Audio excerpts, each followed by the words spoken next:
Dan Hurley turns down a 6-year, $70 million contract to be the next head coach of the Los Angeles Lakers.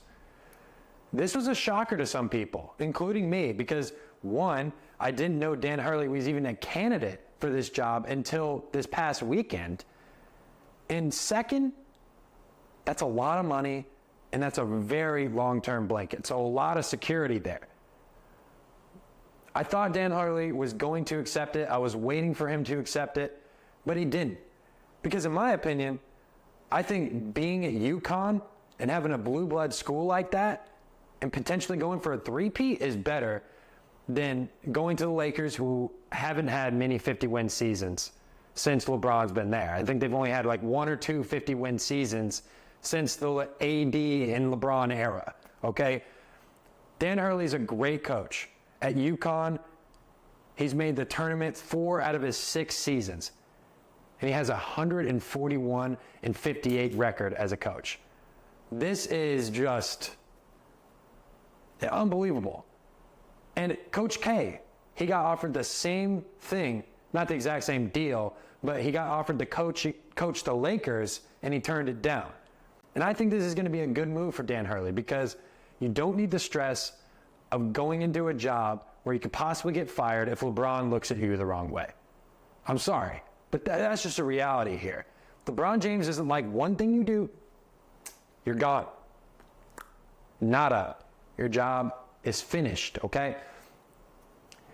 Why would Dan Hurley, if I'm Dan Hurley, why would he want to go coach a team that, one, has so much drama, 2, isn't even that good, and 3, is old?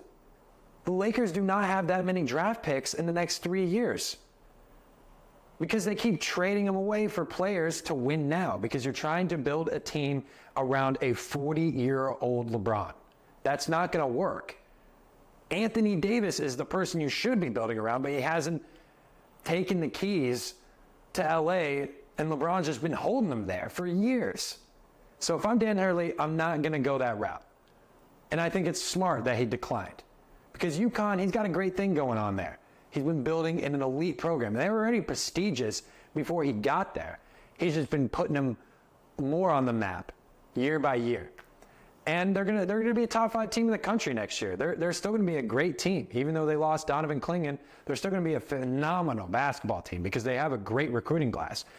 But another candidate that's emerged is Jay Wright, the former Villanova head coach.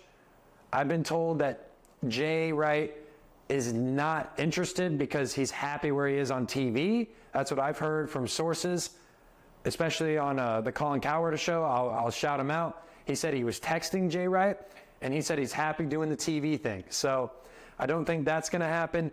JJ Redick, though, he's still a very prominent figure, and I think he is going to be head coach. I said this in my last podcast. I think he will be head coach. They're building a staff around him. Kumbaya, the whole thing on the podcast with him and Bronny and things like that. Talk to me, baby. Talk to me nice. I'm from another world, baby, yeah. Broadway paradise. They think I'm way too cold, cause I put my heart up.